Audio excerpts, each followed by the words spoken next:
존경하고 사랑하는 국민 여러분, 정의와 국회의장과 선배 동료 의원 여러분, 황교안 국무총리를 비롯한 국무위원 여러분, 새누리당 서울 강남갑 심윤조 의원입니다.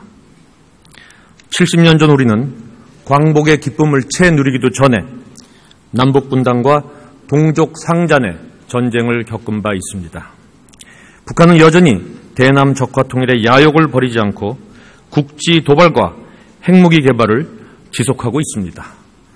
지난 10월 10일 북한 노동당 창건 기념일 열병식에서는 개량형 대륙간 탄도미사일을 선보이고 그간 관계가 소원했던 중국과 관계 복원을 추구하고 있습니다.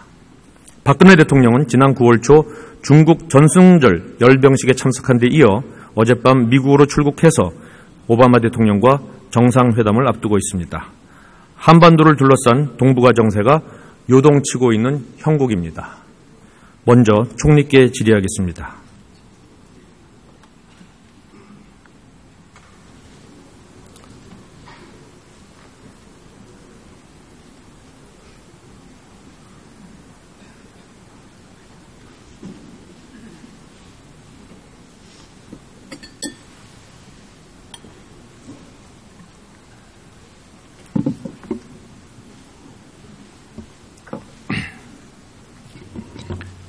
총리 국정에 수고 많으십니다.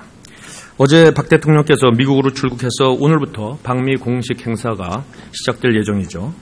그렇습니다. 박 대통령의 지난번 중국 전승절 행사 참석 이후에 미국 내 조야 일각에서 제기되고 있는 우리의 대중경사론을 해소하기 위한 보완이나 구체적인 조치가 이번에 있어야 된다고 보는데 어떤 입장으로 한미 정상회담에 임할 예정입니까? 정부는 조금 전에도 말씀드렸습니다마는 외교 안보의 근간인 한미 동맹을 바탕으로 해서 중국과도 전략적 협력 동반자 관계를 발전시켜 나간다는 입장입니다. 한미 양국은 한미 동맹이 정치 안보 경제 동맹을 넘어서 동북아와 세계의 평화, 번영에 보다 적극적으로 기여하는 포괄적 전략 동맹으로 나아가야 한다는 비전을 함께 공유하고 있습니다.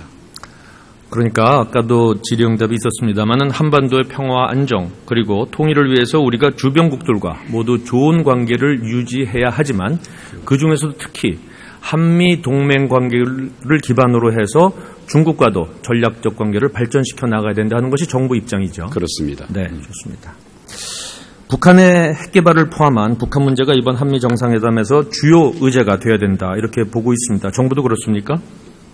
이번 정상회담에 관해서는 이제 자세한 협상 내용들이 나오겠습니다만은 한반도 문제, 한반도의 평화 문제, 또 동북아 문제, 또 글로벌 이슈 등 세 가지 차원에서 양국 간 협력 증진 방안을 논의할 예정으로 있기 때문에 지금 위원님 말씀하신 그런 내용도 진행 상황에 따라서는 검토가 될 수 있다고 봅니다.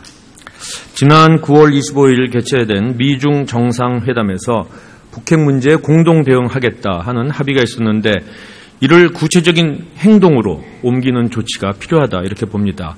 이번 한미 정상회담에서 북핵 문제 해결을 위한 어떤 구체적 조치에 합의하겠다 하는 보관이 있습니까?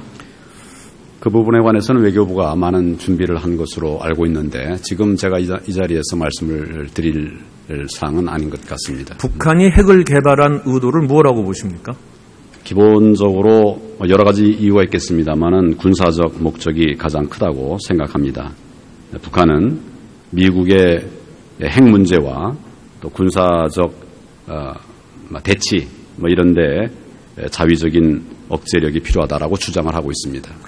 그렇게 미국의 그 대북 무력 위협을 북한을 내세우고 있는데 저는 그것은 명분이고 실제는 대남 무력 위협이 그 목적이다 이렇게 보고 있습니다. 기본적으로는 그것이 가장 큰 목적이다 생각합니다. 그렇습니다. 그러니까 남북 간의 통상 전력에서의 열세를 만회하기 위해서 대량 살상 무기 WMD를 개발함으로써 비대칭적 전력의 균형을 취하고 있다. 그래서 핵무기를 개발한 것이다 이렇게 보고 있습니다. 따라서 북한이 핵무기를 개발하면은 결국에 그 핵무기를 등에 업고 대남 무력 도발 위협을 더욱더 증가할 것이다. 이렇게 보고 있는데 어떻게 보십니까? 그런 위험성에 대해서 걱정을 하고 있습니다. 대비하고 있습니다. 또 북한이 얘기하는 안보 위협 해소론, 북한의 안보 우려를 해소해줘야 된다는 일부 중국과 러시아 학자들의 의견에 대해서도 사실 미국은 북한에 대해서 불가치 무도라든지 비적대 의도, 노 호스타일 인텐트라고 하죠. 그것을 수차례 얘기를 했습니다. 그리고 우리의 대북 안보 태세도 어디까지나 방어적이고 공세적인 것이 아닙니다. 그럼에도 불구하고 계속 북한의 안보 우려를 해소해야 된다고 주장하는 그 저희에는 무엇이 있다고 보십니까? 기본적으로 저희의 진위가 왜곡되어 있습니다. 저희는 한 번도 공격적인 전쟁을 해본 일이 없고 잘 아시다시피 우리 1950년에 있었던 전쟁도 북쪽에서 먼저 공격을 해온 것입니다. 이런 부분에 관해서 확고하고 분명한데 이 부분을 자꾸 이제 북한에서 왜곡해서 남북의 국민들을 불안하게 하고 있다는 점에 대해서는 참 안타깝게 생각합니다. 네, 북한의 그 안보 우려 해소에는 저희에는 주한미군 철수라는 의도가 숨어 있다고 봅니다. 북한의 안보 우려를 해소하기 위해서 주한미군을 철수해라 하는 그 논리가 연계되어 있습니다. 따라서 그 문제는 우리가 상당히 심각하게 그리고 아주 진지하게 검토를 해서 그 북한의 그러한 선전책동에 넘어가면 안 된다. 이런 말씀을 다시 한번 드리겠습니다. 동의하십니까? 구체적인 말씀을 이제 하셨으니까 기본적으로 북한에서는 해방 이후에 지속적으로 미군 철수를 아주 정말 다양한 방안을 강구하며 전략을 구사해 왔었습니다. 그러나 그 부분에 대해서는 우리가 분명한 입장을 견지해야 된다고 생각하고 한미 동맹이 더욱 굳건한 체제로 굳어져 가고 그러나 그것이 전쟁의 체제가 아니라 평화의 체제로 가기 위한 노력들이 북한에도 좀 이해가 되었으면 좋겠습니다. 네, 그러니까 남북 간 교류와 협력 그리고 관계 개선 그 근본에는 튼튼한 안보가 전제되어야 한다는 것입니다. 튼튼한 안보가 있어야 평화가 보장된다 이렇게 생각합니다. 총리 생각은 어떠십니까? 예, 한반도 신뢰 프로세스라고 하는 것 자체가 튼튼한 안보를 전제로 해서 남북 간 대화를 발전시켜 나간다 하는 것입니다. 네. 다음에 최근 체결된 환태평양 경제 동반자 협정 TPP에 대해서 질문을 하겠습니다.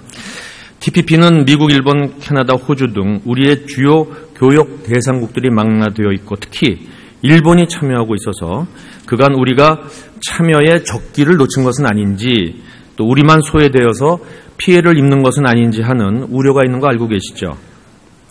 전부터 그런 말씀들을 쭉 했습니다만 저희 당국에서는 TPP 진행 상황을 면밀하게 주시하고 또 TPP에 참여한 당사국들과 개별 FTA를 체결해 나가는 등의 노력을 하면서 면밀하게 이 상황을 점검하고 해왔습니다. TPP에 참여하지 않을 경우에 어떠한 불이익이 있는지에 대한 정부 검토가 있습니까? 만약에 TPP에 불참하게 되는 경우에 발효 10년 후에 실질적인 GDP가 0.12% 감소한다는 그런 연구 결과가 있습니다. 정부는 그런 문제를 해소하기 위해서 이전부터 TPP에 대해서 관심 표명을 했고 아까 말씀드린 것처럼 계속 협상 동향을 살펴가면서 참여 여건을 면밀히 검토해 왔다는 점을 말씀을 드립니다. 메가 FTA 추세가 세계적인 추세라고 보는데 우리나라는 이제 국제 무역을 가장 최우선 정책으로 하고 있는데 그러한 우리 무역 강국으로서 TPP의 참여는 불가피하다 이렇게 보고 있습니다. 그래서 이러한 방향에서 제반 문제점을 검토는 하되 관계국과의 교섭을 적극 추진해 나가야 되는데 이렇게 보는데 정부 입장은 어떻습니까? 의원님 말씀에 공감합니다. 기본적으로 그러나 이제 국익을 전반적으로 고려하면서 참여를 적극적으로 검토를 하고 있습니다. 네. TPP가 타결되면서 또한 한중 FTA의 조기 비준 필요성이 더욱 커지고 있다 이렇게 보고 있습니다. 우리의 바로 이웃에 위치하고 있는 중국은 인구 13억 5천만 명의 세계 최대 소비시장으로 부상하고 있어서 한중 FTA는 중국의 거대 시장을 선점하는 효과가 있다 이렇게 보고 있습니다. 중국은 이미 우리 전체 수출의 4분의 1을 차지하고 있는 최대 시장이고 미국과 일본은 물론이고 미국과 EU를 합친 수출보다도 많은 상황입니다. 그런데 최근 우리나라의 무역고가 감소세를 보이고 있는데 우리의 수출에도 한중 FTA는 더욱 활력을 불어넣을 것이다 하고 기대가 되고 있어요. 특히 국내 연구기관 분석에 따르면은 한중 FTA가 발효될 경우에 10년간 실질 GDP 1% 추가 성장, 연평균 90억 불 무역 증가, 그리고 일자리 약 5만 4천 개, 이건 정부 발표네요. 이렇게 예상을 하고 있는데 그 구체적으로 어떤 분야에서 이러한 이익이 예상되고 있는지에 대해서 좀 설명해 주시기 바랍니다.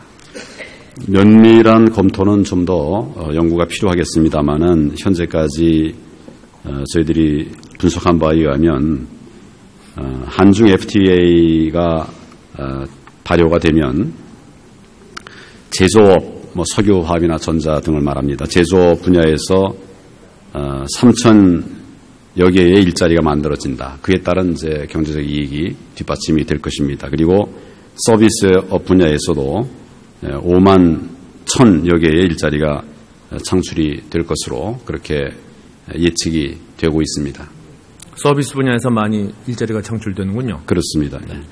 그리고 올해 안에 발효를 목표로 하고 있는데 연내 발효할 경우 그리고 내년으로 발효가 넘어갈 경우에 커다란 차이는 무엇이 있겠습니까? 가장 큰 문제는 관세 문제가 될 겁니다. 금년에 즉시 발효가 되면 금년에 즉시 관세 인하가 가능하기 때문에 그리고 또 내년 1월 추가 관세 협의에 있어서 또 추가 인하가 가능할 것이기 때문에 그로 인한 경제적 이해관계가 굉장히 크다고 생각합니다. 또한 정부는 쌀, 고추, 마늘, 사과, 조기, 갈치 등 우리 핵심 농수산물을 관세 철폐 대상에서 제외시켜서 보호했다고 하는데 우리 농가에서는 아직 걱정이 많은 거 알고 계시죠? 많은 걱정을 하고 있어서 피해 보전 대책들을 마련해 가고 있습니다. 어떤 피해 보전 대책을 강구 중에 있습니까? 기본적으로 그 피해 산업이 대개는 이제 농수산물로 이렇게 생각이 되고 있는데 피해 산업에 대해서는 피해 보전 대책을 재정 지원을 통해서 강구하고 있습니다. 그간 FTA가 체결될 때마다 정부에서 피해 보전 대책을 마련해서 시행해 왔죠. 그 효과에 대해서 분석한 자료가 있습니까? 지금 종합적으로 지금은 이제 한미 FTA가 체결된 이후에 그것이 어떤 영향을 주는가에 관한 영향 평가 분석은 있습니다. 그 영향 분석 평가에 의하면은 우리 피해 업종들 농업의 피해가 이제 예상되는 부분이 있어서 그 부분 예산을 확보를 하고 있고 추가 보전을 위한 확보를 하고 있고 또 수산업의 피해도 나름대로 계산한 부분에 대해서 우리가 보전할 수 있도록 예산을 확보할 방침을 가지고 있습니다. 그러니까 제 얘기는 과거에 FTA 체결할 때 해줬던 피해 보전 대책이 구체적으로 농축수산가에 어떠한 긍정적인 영향을 미쳤는지, 얼마만큼 피해가 보존되었는지에 대한 결과 분석을 한 적이 있냐 하는 겁니다. 아직 그 부분은 제가 자료를 확인하지 못했는데 아마 상당한 부분에 대해서 우리가 이제 방어벽을 쳐놨기 때문에 우리의 피해라든지 또 득실에 관해서는 필요하면 제가 한번 부처에 검토를 하도록 하겠습니다. 네. 제가 이 말씀을 드리는 이유는 피해 보전 대책이 필요는 하겠으나 그것이 주먹구구식이나 포퓰리즘의 흐름은 안 된다 하는 차원에서 말씀을 드린 겁니다. 한편 중소기업 차원에서 보면은 정부에서는 우리 중소기업들이 수출 기업화해서 중국 내수시장에 진출하는 좋은 계기가 될 것으로 전망하고 있지만 중소기업 중앙회 조사에 따르면은 섬유, 의류, 중소기업 4곳 중 하나는 경영 상황이 어려워질 것이라 하는 인식을 갖고 있는 것으로 나타나고 있습니다. 정부는 이에 대해서 어떻게 평가하고 계십니까? 한중 FTA 영향 평가 결과에 의하면은 의원님 말씀하시는 섬유, 생활용품 등 일부 노동 집약적인 그런 제조업 분야는 중국 상품의 수입 확대에 따른 부정적인 효과가 예상이 되는 것으로 그렇게 나오고 있습니다. 정부는 이들 취약 산업 분야에 대해서 융자 지원과 선제적인 기술 개발을 통한 선진화, 경쟁력 제고를 위해서 노력을 할 계획입니다. 앞으로 여야정 협의체를 통해서 피해 보전 대책이 마련될 것으로 예상이 되고 있습니다만 정부에서 그간의 피해 보전 대책의 효과 그리고 이번 한중 FTA를 비롯한 5개의 FTA에 대한 피해 보전 대책에 대해서 좀 더 그 영향에 대해서 구체적으로 분석을 해서 여야정 협의에 임해 주시길 바랍니다. 그렇게 하시겠습니까? 예, 지금 이미 시행한 영향평가와 함께 더 필요한 부분들이 있는지 그 부분들을 보완해서 국회와 또 국민들과 충분하게 소통하도록 그렇게 하겠습니다. 또 한중 FTA는 경제적 차원뿐만이 아니고 양국 간 전략적 협력 동반자 관계를 업그레이드 시켜서 북한의 도발 저지 등 한반도의 평화와 안정, 나아가 평화 통일에 대한 중국의 지지 확보 등 외교 안보 차원에서도 도움이 된다 이런 판단이 있는데 총리는 어떻게 보십니까? 의원님 말씀하신 것처럼 한중 FTA는 양국의 경제 관계를 포괄적으로 규율하고 있는 제도적인 틀을 제공하는 것입니다. 이를 통해서 양국의 경제 관계를 보다 안정적으로 관리하고 또 전략적 협력 동반자 관계를 더욱 심화시켜 나갈 수 있도록 정책을 추진하도록 하겠습니다. 다음 북한 인권법에 대해서 질의를 하겠습니다. 최근 국제사회에는 북한 인권 상황의 심각성에 대해서 그 어느 때보다도 강한 우려를 표명하면서 북한 인권을 개선하기 위해서 다양한 노력을 경주해오고 있습니다. 일례로 2013년 3월에 유엔은 북한인권조사위원회 COI를 설치했고 특별보고관을 임명했습니다. 또 2014년 12월에는 유엔 총회에서 북한 인권 결의안을 채택했는데 그 내용은 여태까지 해온 인권 결의안보다 훨씬 강력한 내용입니다. 즉 북한에서 자행되고 있는 반인도적 범죄에 대해서 책임 있는 사람들에 대한 제재와 국제형사재판소 ICC죠. 거기 회부를 권고하는 그러한 강력한 내용입니다. 또한 유엔 안보리에서까지 북한 인권 문제를 정식 안건으로 채택했습니다. 여태까지 유엔 안보리가 인권 문제를 정식 안건으로 채택한 것은 짐바브웨, 미얀마, 그리고 북한 그렇게 3개만이 있었던 상황입니다. 그리고 올해 6월에는 서울에 북한인권사무소가 설치된 바 있습니다. 또한 최근 제70자 유엔 총회에 제출한 북한 인권 상황 보고서에서 나루스만 유엔 북한 인권 특별 보고관은 북한에서 중대한 인권 침해가 대규모로 자행되고 있다고 비판하면서 국제사회가 북한 정권의 책임을 물어야 한다 하고까지 촉구하고 있습니다.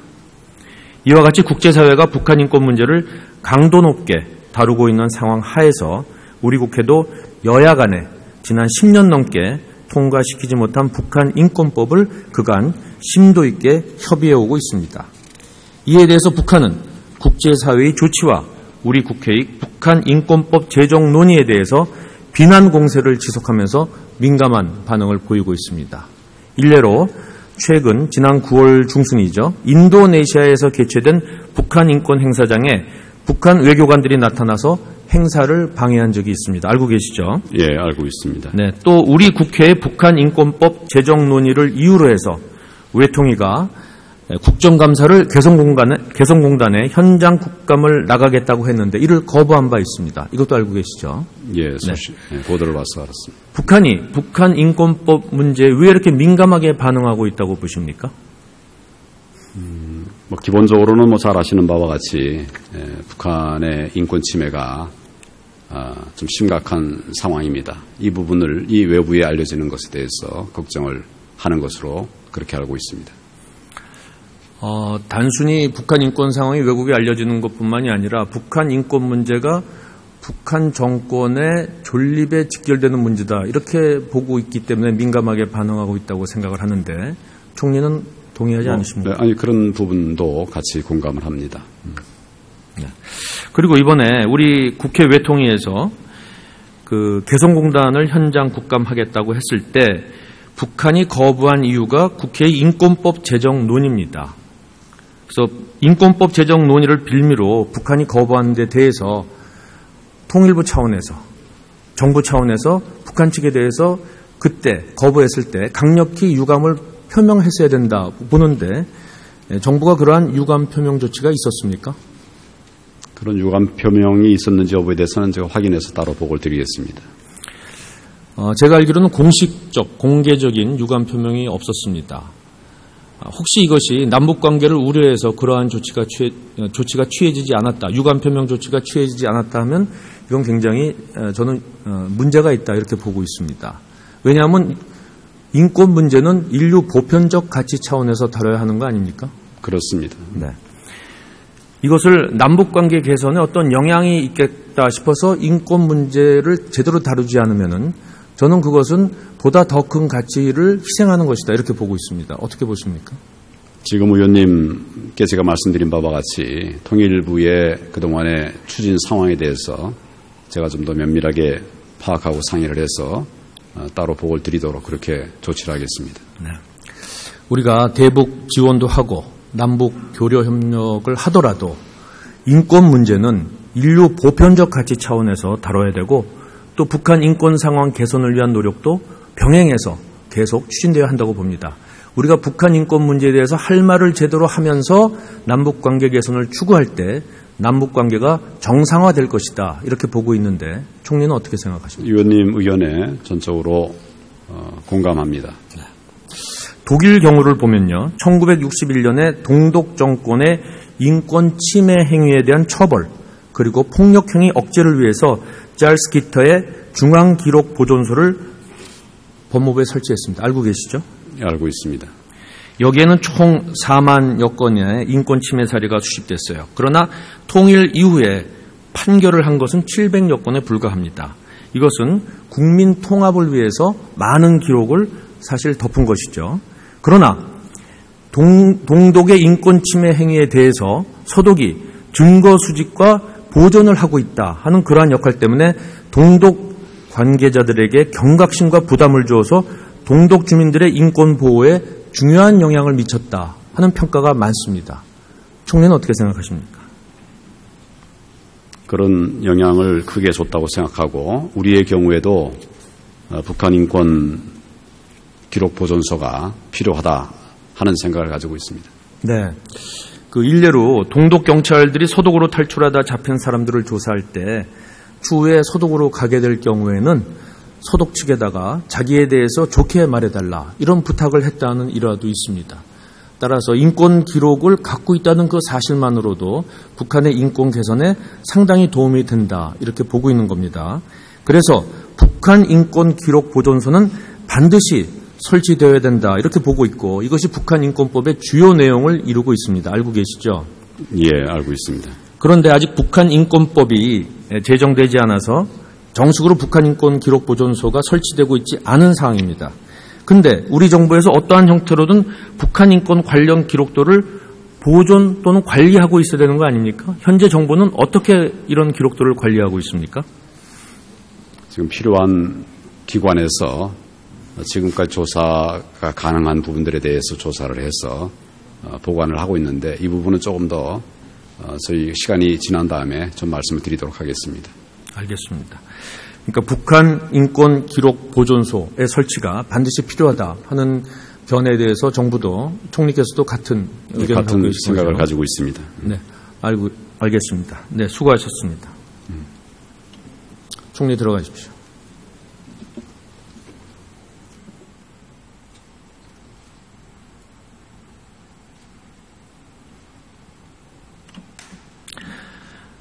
존경하는 국민 여러분, 철학자 로버트 노직은 인권이란 인간이 인간인 한 공통적으로 가지는 양도할 수 없는 권리라고 규정한 바 있습니다. 북한의 열악한 인권 상황을 더 이상 외면해서는 안 될 것이며 북한 인권법은 우리 국민이 북한 주민의 인권 참상을 잊지 않고 있다 하는 것을 북한 주민과 국제사회에 알리는 일이라고 생각합니다. 언젠가 통일이 되어서 북한 주민이 인권 유린을 당할 때 남한의 동포들은 무엇을 했는가 하고 물을 때 우리는 답을 할 수 있어야 합니다. 이를 위해서라도 19대 국회에서는 북한 인권법이 반드시 제정되어야 할 것입니다. 여야 의원님들의 초당적인 협력을 바람하지 않습니다. 경청해 주셔서 감사합니다.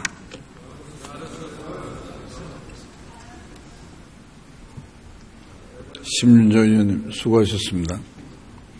다음은 제주갑 출신의 새정치민주연합 강창일 의원 나오셔서 질문해 주시기 바랍니다.